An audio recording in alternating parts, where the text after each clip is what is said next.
In the years 2005, 2006, I built the model of the TIGERCAT, a precision aerobatic model that I still have in my Spitfire bedroom. And there's a million little features and details of it that maybe have gone unnoticed over the years. People that have been to the house and seen the collection of models that I have. But I thought I'd show some of them on a detail and some really incredibly funny stories along the way. And you can watch this in full 4K. Just adjust your YouTube setting knob on the lower right screen. Now recently I posted a video of what is now the Spitfire bedroom with the models I have that I still have intact from my modeling career, and I got some responses about the TIGERCAT, this model, the F7. And I know a lot of people back in 05 and 06 might not have been around, or for all purposes might have missed seeing it in real life. So I thought I'd do a little video, and there's some funny stories relating to this. Most of this I can tell from pictures that I have of the model. So previous to this, I had built two other twin engine models, but they both had wooden fuselages made from balsa wood and from blocks and hollowed out. I wanted this one to be all carbon fiber. I had built other planes with carbon fiber fuselages, but never a twin engine plane. And I wanted this one to be a full take apart. And it got very involved right in the very beginning, making plans on exactly how to do it. Now the TIGERCAT story goes back to the days of when RABE had the Bearcats, and all of the models are semi-scale models, and Al and I, the late RABE, developed a little bit of a relationship and a friendship. We used to talk on the phone quite a bit. I'd comment about his models, he'd comment about mine. When I was in Texas, and I was there 4 times, the guest of Richard and Edie Oliver, what happened was I stayed at Al's house one night with the Moon Brothers and Rich Jacobone and a few other people, and he was a wonderful host, and we got to hear some wild stories. And then we played a little bit of a joke on Al a couple of years later. I'll tell that at the end of the video. But anyway, he was good humored about it, and we did enjoy all our trips to Texas. But this is one of the models that made it really worthwhile. Now the whole idea of making this a take-apart plane, and I spent countless hours making it a take-apart plane, and anybody who's ever built one knows how much extra work that adds to a model. The idea was that it would be easier to transport to the Nationals and to at that point in my life, I was going to Texas every year, and Brodax, of course. And so making it take apart added a lot of work to the project, a really lot. And I did compete at the National Championships 31 years in a row. Was in the top 520 of those times. Pretty happy about that. And really enjoyed the friendships I made and the models I built. Tried to build a new model pretty much every year. Tried to share the technology of building these, and there was quite a lot of unique little technology went into this plane, and I'll explain some of that as we go along. Now, while I was flying the other twin engine planes, and I was with the help of Dub Jet and Richard Oliver, of course, we had tried to make counter-rotating engines and to see if that was going to be a big performance advantage. And I had to mold reverse pitch props, and Doran Morisano made the molds, the aluminum molds that made those reverse pitch props, and we still have some in our inventory here today. But that was one of the things, and it really didn't prove to be a giant improvement in performance, but it was just a unique thing that at one point in time we did have counter-rotating engines, and I eventually abandoned it and just went back to using traditional props and traditional engines on a plane. But it was a world of experimenting. But of course, when you're trying to build a semi-scale plane, it's always a challenge. There's always something that you didn't, a little gremlin pokes his head up, and this model had plenty of them. And maybe it's a story not really known to a lot of people, maybe interesting, and that's the reason I shared this video. I hope you will enjoy some of the little tidbits of information that are on this, because a lot of it is pretty much over here. Al is not with us anymore. Some of my other friends are not with me anymore. But I do have the Spitfire bedroom, and I thank every person that responded and enjoyed seeing that video of what remains of my modeling career.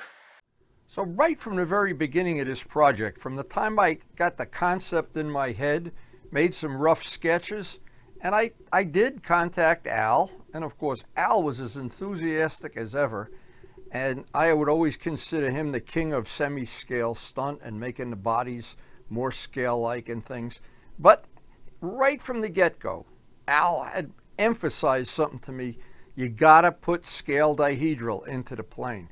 Without scale dihedral, it's not a semi-scale plane. And so when I drew the plans, I actually did make plans, and not real serious plans, but sketches and outlines. And I looked at it with the scale dihedral of a real TIGERCAT. And at the very end, I said, you know, this plane is complicated enough. I don't need to add something even more. Then you have to figure out how low the lead outs go in a wingtip and all of that kind of stuff. Bad enough you have swept forward hinge lines. That adds complexity within complexity. It just got out of control. So at the last minute, and I told Al all along, oh, I'm going to put the scale dihedral in. So when the model was all totally finished and put together in one piece for the first time, of course, I ran out and took 1,000 pictures of it. And I got one picture right from the nose of the plane. And I looked, I said, oh, if I send this picture to Al, he's going to see that the plane doesn't have any dihedral. So my good friend John Pothier, of course, Photoshop master, we doctored up a picture that from the very front, and I'm going to show that picture, it looks very much like it has scale dihedral, and that's the only picture I ever sent Al. I never sent him the pictures of the plane with the straight wing. And this was the picture I sent Al. Now, when I finally arrived in Texas and we put the plane in Richard Oliver's shop up on a workbench where you could look, you could exactly see, and you could clearly see it had no dihedral from that point. So I knew Al would be disappointed. Al arrived, the Moon Brothers were already there, Richard Oliver and Bill Rutherford. Everybody gathered around, and Al looks at the plane and says, Windy, I'm so glad you put the dihedral in. You got it right. Without that dihedral, it wouldn't have been worth building a plane. And everybody there was in on the gag, and they bust out laughing. Now what made it funnier is that Al was insisting. He looked right at the plane, and he had seen the doctored up picture, and he swore the plane had dihedral. He said, you guys don't know anything. I saw the pictures of the plane. I saw the thing. And he was looking right at this. Now, this is the real picture John started with. I think this is one of the best scams of all time. And Al never realized until we told him that the picture was doctored right at the end. And of course, he was mad as a hornet. Now, in the years that I did go to Texas, and again, I want to really congratulate Al on a great career of designing semi-scale planes. I was always interested in the stuff he was doing, and being by his house was very interesting. He was a really wonderful host. But the downside is we played this joke on him with the TIGERCAT, and I wanted him to fly the model. And when I got there, I was really disappointed he wouldn't fly it. But he did let me fly his Bearcat, and it was a super, super windy day. I know Paul Taylor has the video somewhere. And if people want to see this plane fly, it's on the 2006 Nats and the Texas trip in 2006. But Al, at the end of it, he really was, he was a wonderful sport. Now, some people that have never seen this model in real life can't appreciate the detailing and the ink work. Les Demmett, the late Les Demmett, was very helpful, helping me lay out the ink and making the templates for all the inking. The white ink, of course, is a labor of love to use. Making all the lettering, the stenciling, it's all paint. There are no decals at all on the whole model. And it's dedicated to the late Bob Palmer, who was one of my heroes as a child, and I love the Thunderbird. I built many, many Thunderbirds from those Vico kits. But having this model now in my, I'm going to be, well, I am 78. Let's not rush the clock here. I love coming up to this room with a cup of coffee and just treasuring the memories of the Nats we flew in and all those wonderful trips to Texas. And first time I was ever at Brodex and Bob Palmer was there, we hit it off. We had so many good laughs, and I couldn't tell you how many million times I told him I loved his Thunderbird. I think he thought I was lying. Anyway, he was a hero of mine. Getting the exhaust stains right on this. I was working from pictures, from the real pictures of the real aircraft, of course. Try to get it as accurate as possible, but because it's an aerobatic model, it's like doing the scenery on O-gauge railroads. It's got to be a little distorted to be right, to look right. But anyway, having the details, the cannons in the front, if you see the little cannons right above the gear, I needed to make the gear adjustable. Now that's not a piece of wire you can just bend. So what I did, I made little shims under the gear. The gear came in and out with 440 bolts, and I could shim so the nose would go up and down to get it to roll on concrete just the way I wanted to for takeoff and landing. And if you don't have that right on a twin-engine plane, it looks terrible because the plane is so long, you really do see it, that it's not correct. And getting that shim action right so that you're in just a forever thing. And of course, anybody that's a modeler will know why that number 5 is painted on the tail. My nickname used to be number 5. It's a long story. Maybe I don't want to relive that part of it too long, but it is who I was. Now the motors, of course, for all of my 3 twin-engine planes came from Dub Jet and Richard Oliver, and they were really, really as reliable as a rock.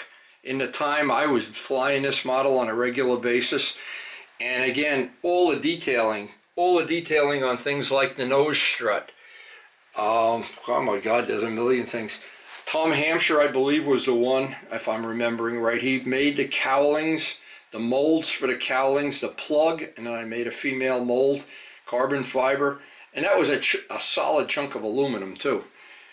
All of the lettering, all of this, the fact that it's paint and not stencils is just, to me, it's a lot of work.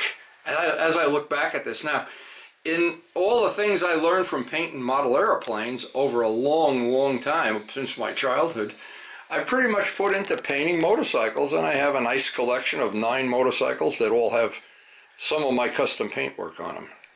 Now, from my years of modeling and building models, I learned to work with carbon fiber.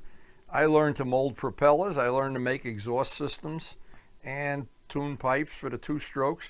But all of the skills in painting, which are all documented on the videos that Paul Taylor has posted on YouTube. I don't even know how many there are. Paul, tell me how many there are. I don't know, a lot anyway.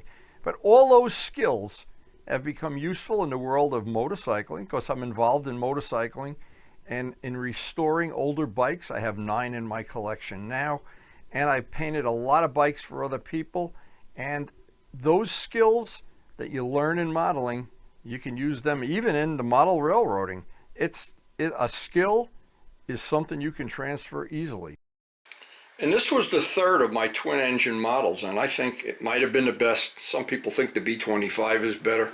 It's hard to decide. The A-26 is no longer with us after an illustrious career and a crash. Now, whether you fly models or ride motorcycles, this can happen. It's part of the world of model airplanes. Unfortunately for me, this was many, many hours of my life that took a hit here, and this is the only photos I have of the model. But these twin-engine models, these were one of the things I remember the most about my modeling time. And to me, the years of building and flying the TIGERCAT, some of the best years of my life.